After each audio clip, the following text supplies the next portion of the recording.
ሰላም ጤና ይስጥልን ውድ አድማጭ ተመልካቾቻችን የዕለቱን ዋና ዋና ዜናዎች ይዘንላችሁ ቀርበናል። የሻለቃ አዛዡንና ዘመቻ መሪውን ከበርካታ ፖለቲካዊ አመራሮቹ ጋር ያጣው የአገዛዙ ሰራዊት የተሰዉበትን ቁልፍ ሰዎቹን የቀብር ስነ ስርዓት በከባድ መሳሪያ ተኩስ አጅቦ አከናውኗል። የአዲስ ቅዳም ካምፕም ሰብአዊና ቁሳዊ ኪሳራን እንዳስተናገደ ተሰምቷል።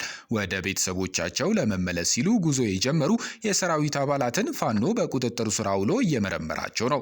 አፍሮ የተመለሰው ሰራዊት በስድስት አቅጣጫ ዘምቶ እንደነበርም ተነግሯል። የወረዳ አስተዳዳሪውም በሰዎች እገታ ተጠርጥረው ታስረዋል። የመቀሌው ሰልፍ ሁለተኛ ቀኑን ሲያስቆጥር ከተለያዩ የፖለቲካ ክንፎች የተለያዩ አስተያየቶችንም እያስተናገደ ውሏል። ለቤኒሻንጉሉ ጥቃትም የኦሮሞ ነጻነት ሰራዊት ኃላፊነቱን ሊወስድ ይገባል ተብሏል። የዕዳ ስረዛ አጀንዳ ቀጣዩ ግብ እንዲሆን ጥሪ ይቀርባል። ግብፅም ማሳሰቢያ ደርሷታል። የሁሉንም ዝርዝር ይዘንላችሁ ቀርበናል። በዚሁ አጋጣሚ ቻናላችንን ሰብስክራይብ በማድረግ ቪዲዮዎችንም ላይክ በማድረግና ለሌሎችም በማጋራት ቤተሰባዊነታችሁን እንድታጠናክሩ የማክበር ጥሪያችንን እናቀርባለን። እስከ መጨረሻው አብራችሁን ቆዩ። የአማራ ፋኖ ብሔራዊ ኃይል ምስራቅ አማራ ቀጠና ሚኒሊክ ዕዝ ንጉስ ሚካኤል አሊኮር በደቡብ ወሎ ዞን ውስጥ ሰፍሮ ከሚገኘውና በኮሎኔል መብሬ አስማማው ዋሴ ከሚመራው አድማ በተና መሃል የ22ኛ ሻለቃ አዛዥ የሆነውን ኢንጂነር አዝመራውን መደምሰሱን አረጋግጧል። የደቡብ ወሎ ዞን መቀመጫ ከሆነችው ከደሴ ከተማ በስተ ምዕራብ አቅጣጫ ከሚገኙት 11 ወረዳዎች አንዷ በሆነችው መሃል ሳይንት ወረዳ ደንሳ ከተማ ውስጥ ሰሞኑን ለተከታታይ 3 ቀናት የንጉስ ሚካኤል አሊኮር ሰራዊት የማጥቃት እርምጃ በመውሰድ ላይ እንደሰነበተ ይታወቃል። በዚህም ኮሩ የጠላትን ኃይል መደምሰሱን ማቁሰሉንና መበታተኑን የገለጸ ሲሆን ኮሩ ካቀፋቸው ክፍለ ጦሮች መሃል የአማራ ሳይንት መቅደላ ክፍለ ጦር፣ የመብረቅ ክፍለ ጦርና የኢንጂነር ደሳለኛ ሰፋ ክፍለ ጦር የተወሰኑ አሃዶች በህብረት ወደ መሃል ሳይንት በላኩት ኃይል ከፍተኛ የጦር ሜዳ ጀብዱ መፈጸማቸውም ተዘግቦ ነበር። ከአድማ ብተናው ሻለቃ አዛዥ በተጨማሪ የኮሎኔል መብሬ አስማማው ዋሴ አጃቢ የሆነ ስናይፐር ተኳሽ ሄኖክ የተባለ የ22ኛ ሻለቃ ዘመቻ መሪና 3 የብልጽግና አመራሮች ከበርካታ የሰራዊት አባላት ጋር በጥቃቱ መደምሰሳቸውም ተረጋግጧል። የመሃል ሳይንት ወረዳ ኮማንድ ፖስት የያዛቸውን የግፍ እስረኞቹን ሰብስቦ ወደ ካምፕ ወስዶ ለጦርነት ከለላነት እንደተጠቀመባቸው ኮሩም አስታውቋል። በደንሳ ከተማ እየተገነባ ያለውን ሆስፒታል ምሽጉ ያደረገው ጠላት የሆስፒታሉን ህንፃዎች ከግፍ እስረኞቹ ጋር እንደጋሻ ተጠቅሞ ራሱን ለመከላከል ቢሞክርም እነ ሞት አይፈሬ ካምፑን ተጠግተው በቦምብ ስላጋዩት ብትንትኑ ሊወጣ ችሏል ተብሏል። የደንሳውን ድንገተኛ ኦፕሬሽን ተከትሎ አንድ ጋንታ አድማ ብተና ሙሉ በሙሉ ተበትኗል የተባለ ሲሆን የጋንታው አባላት ከነበሩት 3ቱ ወደ ኮሩ ሰራዊት በገዛ ፈቃዳቸው ከነ ሙሉ ትጥቃቸው ሲከዱ 15 ሰላም አስከባሪዎችም ጠላትን እንደከዱ ተሰምቷል።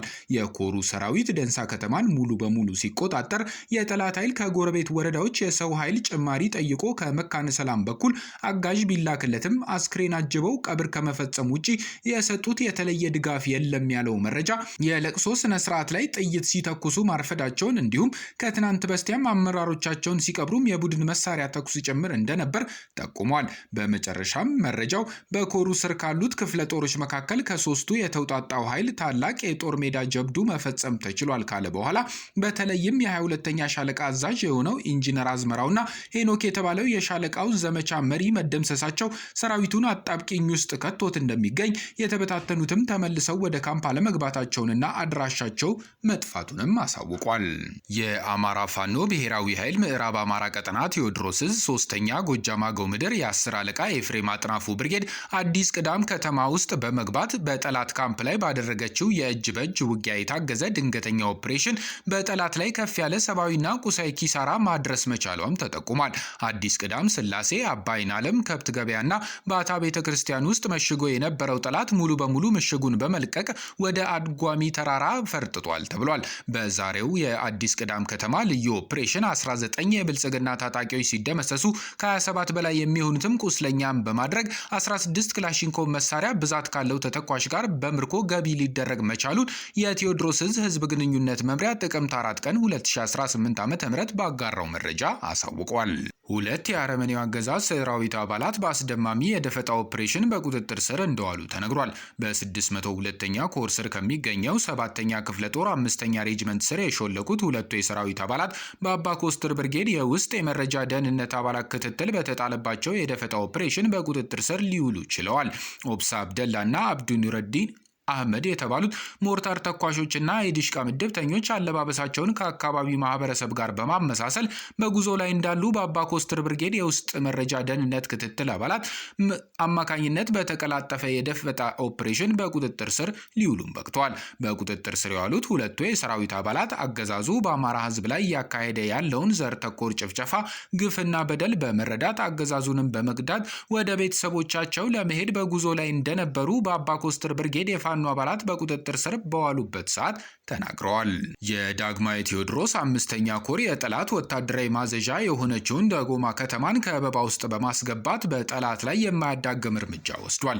ጥቅምት 4 ቀን 2018 ዓ.ም ከጠዋቱ 12 ሰዓት ላይ የሰሜን አማራ ቀጠናው የዳግማዊ ቴዎድሮስ 5ኛ ኮር አካላት የሆኑት መብረቅ ክፍለ ጦር፣ ጥቁር አንበሳ ክፍለ ጦር፣ ፋና የውቤ ክፍለ ጦር እንዲሁም የጎንደር የበጋሻው ክፍለ ጦሩ ነብዩ አሳምነው ብርጌድ በአራት አቅጣጫዎች ወደ ጠላት ምሽግ ደርሰው በመግባት ባካሄዱት የጨበጣ ውጊያና የቦምብ ውርወራ ጥቃት በሴጋ፣ በአምባ ጨራ፣ በአምባ ዙሪያና በደንጎርሳ በሚገኙት ምሽጎች ላይ ከፍተኛ ቁጥር ያለው የጠላት ጥምር ኃይል ሙትና ቁስለኛ ሊሆን በቅቷል። ከማክሰኝት ደጎማና ከአርባያ ደጎማ የሚወስዱት ሁለቱ መንገዶች ዝግ የተደረጉበት ውጊያው ለጠላት ኃይል ድጋፍ ለመስጠት ከፍተኛ ችግር ደቅኖ መከናወኑም ታውቋል። በዚህም ክፉኛ የቆሰሉትን የሰራዊቱን አባላት ወደ ከፍተኛ ሕክምና ማድረስ አለመቻሉም ተገልጿል። በአጠቃላይ በውጊያው 15 የሰራዊቱ አባላት እስከ ወዲያኛው ተሸኝቷል የተባለ ሲሆን 23 ደግሞ ቁስለኛ ሆነው በአሁኑ ሰዓትም በደጎማ ጤና ጣቢያ የሕክምና እርዳታ እየተደረገ ላቸው እንደሆነ ለማወቅ ተችሏል። ከዚህም ጋር በተያያዘ ጥቅምት 3 ቀን 2018 ዓ.ም ላይ ደግሞ በስድስት አቅጣጫ ጎንደር የበጋሻው ክፍለ ጦርንና ታድሎ ብርሃን ክፍለ ጦሮችን ለመበተን ከፍ ሲልም ለመደምሰስ እቅድ ይዞ የመጣው የጠላት ኃይል አፍሮ መመለሱን ታውቋል።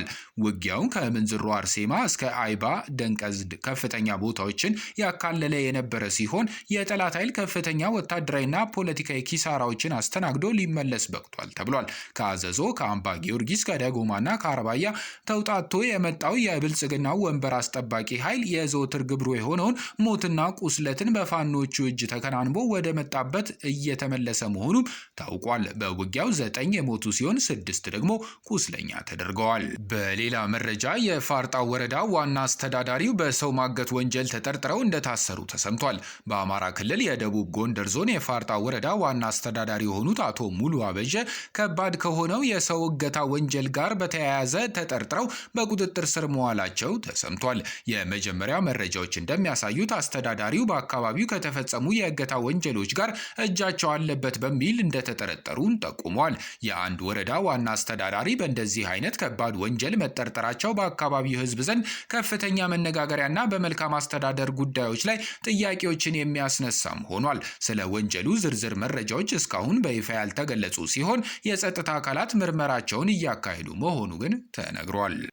በትናንትናው ዕለት የቀድሞ ተዋጊዎች ከደሞዝና ጥቅማ ጥቅም ጋር በተያያዘ በመቀሌ መንገድ በመዝጋት ጭምር የተቃውሞ ሰልፍ ማካሄዳቸውን ተከትሎ ትናንት ማታ ጀምሮ ደግሞ ሰልፉን ያስተባበሩና የመሩ ናቸው የተባሉ የታጣቂው አመራሮችና የሰራዊቱ አባላት እየታሰሩ መሆናቸውን ምንጮች ገልጸዋል።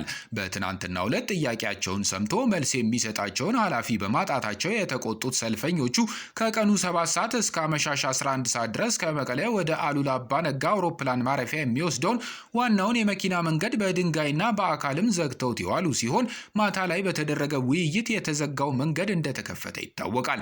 በዛሬው ዕለት እንደተሰማው ደግሞ የትግራይ ኃይሎች ከክልሉ ጊዜያዊ አስተዳደር ፕሬዝዳንት ጋር ትናንትና ውይይት ቢያደርጉም በደሞዝና ጥቅማጥቅም ጉዳዮች ላይ ያነሱት ተቃውሞ ግን ለሁለተኛ ቀን ቀጥሎ እንደዋለ ለማወቅ ተችሏል። የተሻለ ደሞዝና ጥቅማጥቅም የጠየቁት የትግራይ ኃይሎች ከክልሉ ጊዜያዊ አስተዳደር ፕሬዝዳንት ሌተናል ጄኔራል ታደሰ ወረደ ጋር ትናንት ማምሻውን ውይይት ቢያደርጉም ተቃውሟቸው ለሁለተኛ ቀን በተለያዩ የክልሉ አካባቢዎች መቀጠሉ ተነግሯል። የትግራይ መከላከያ ኃይል አባላቱ ሰኞ ጥቅምት 3 ቀን 2018 ዓ.ም ላይ በመቀሌ ከተማ አሉላ አባ ነጋ አየር ማረፊያ የሚወስደውን መንገድ ጨምሮ በርካታ መንገዶችን ዘግተው እንደነበር ተነግሯል። ወታደሮቹ የደሞዝ ጭማሪና ከቀድሞ የክልሉ ልዩ ኃይል አባላት ጋር የሚመጣጠን አበል እንዲሁም የመኖሪያ ቤትና ሌሎች ድጋፎች እንዲደረጉላቸውም መጠየቃቸው ታውቋል። የተቃውሞ ሰልፉ ዛሬ ማክሰኞ ዕለትም ቀጥሎ እንደዋለና ተጨማሪ መንገዶችን መዘጋታቸውን የተመለከቱ ዘገባዎች ለአብነትም በማለት የትግራይ ኃይል አባላቱ ከመቀሌ ከተማ በስተ ሰሜን ምስራቅ 35 ኪሎ ሜትር ርቀት ላይ በምትገኘው አጉላ የክልሉን ዋና ከተማ ከውቅሮ አዲግራትና ከሌሎች ሰሜናዊ ከተሞች ጋር የሚያገናኘውን ዋናውን መንገድ በመዝጋት በአካባቢው ያለውን የትራንስፖርት እንቅስቃሴም አግደዋል ሲሉም አሳብቀዋል። ታጣቂዎች በቤኒሻንጉል ጉሙዝ ክልል የመንግስት መስሪያ ቤትን አቃጥለዋል። ታጣቂዎቹ በቤኒሻንጉል ጉሙዝ ክልል መተከል ዞን ድባጤ ወረዳ በሚገኘው በርበር ከተማ ባደረሱት ጥቃት አንድ የመንግስት መስሪያ ቤት በእሳት መውደሙም ተዘግቧል። ጥቃቱ የደረሰበት ተቋም የፖሊስ ቢሮዎችን፣ የብልጽግና ፓርቲ ቅርንጫፍ ጽህፈት ቤትን እንዲሁም የወደመው የቀበሌ ሊቀመንበር ቢሮ እንደሚገኙበትም ተጠቅሷል። በአካባቢው የሚገኙ የፌዴራል ፖሊስ አባላት ጥቃቱ ከመፈጸሙ በፊት ወደ ስፍራው መድረስ አልቻሉምም ተብለዋል። የአካባቢ ነዋሪዎች እንደገለጹትም ለዚህ ጥቃት ተጠያቂው የኦሮሞ ነጻነት ሰራዊት ወይም ኦነግ ሸኔ ነው ሲሉ ከሰውታል። ከ30 በላይ የሚሆኑ መሪ ኢኮኖሚስቶችና ባለስልጣናት የአፍሪካ ሀገራት በአማካይ 17% ዓመታዊ ገቢያቸውን ዕዳ ለመክፈል መዋላቸውን ተቃውመው አፋጣኝ የዕዳ ስረዛ እንዲደረግላቸው ጠይቋል። የኖቤል ተሸላሚውን ጆሴፍ ስቲግሊዝን ጨምሮ ባለሙያዎቹ ይህ ከፍተኛ የዕዳ ጫና መንግስታት ለመሰረታዊ አገልግሎቶች የሚሰጡትን ድጋፍ እየገታ እንደሆነም አስጠንቅቋል። ይህም ሆኖ 32 የአፍሪካ ሀገራት ከጤናና 25 ሀገራት ከትምህርት ይልቅ ለዕዳ እንዲከፍሉ እየገፋ ነው ብለዋል። ባለሙያዎቹ የዕዳ ቅነሳ ከተደረገ በሚሊዮን ለሚቆጠሩ ሰዎች ንጹህ ውሃ ማቅረብና በሺዎች የሚቆጠሩ የህፃናትን ሞት መከላከል እንደሚቻልም አስታውቀዋል። ጥሪው የቀረበው በአፍሪካ የጤና ስርዓት የመድኃኒት እጥረትና የሰራተኞች ችግር በገጠመበት ወቅት ላይ ነው። በሚቀጥለው ወር በዓለም ባንክና በአይኤምኤፍ ዓመታዊ ስብሰባዎች ላይ ሀገራት ይህንን ጉዳይ እንዲፈቱም ጥያቄ ቀርቧል። ግብጽ ከቀኝ ግዛት ዘመን የተንሻፈፈ እይታ ወደ እውነተኛ አፍሪካዊ ትብብር እንድትመጣ ኢትዮጵያ አሳስባለች። ግብጽ በቀኝ ግዛት ዘመን ከያዘችው ህገወጥነትና የበላይነት በተሞላበት አኳኋን የአባይ ወንዝን ለመቆጣጠር ከምታደርገው የተንሻፈፈ ፖሊሲና እይታ ወጥታ ወደ እውነተኛው አፍሪካዊ ትብብር እንድትመጣ ኢትዮጵያ አሳስባታለች። ከሰሞኑ የግብፁ ፕሬዝዳንት አብዱልፈታህ አልሲሲ ግብጽ ብሔራዊ ጥቅሟንና የውሃ ደህንነቷን ለማስጠበቅ አስፈላጊ የሆኑ ሁሉንም እርምጃዎችን ትወስዳለች ማለታቸውን ተከትሎ ኢትዮጵያ በውሃና ኢነርጂ ሚኒስትሯ በኩል ትናንትና ጥቅምት 3 ቀን 2018 ዓ.ም ባወጣችው መግለጫዋ ምላሿን ሰጥታለች።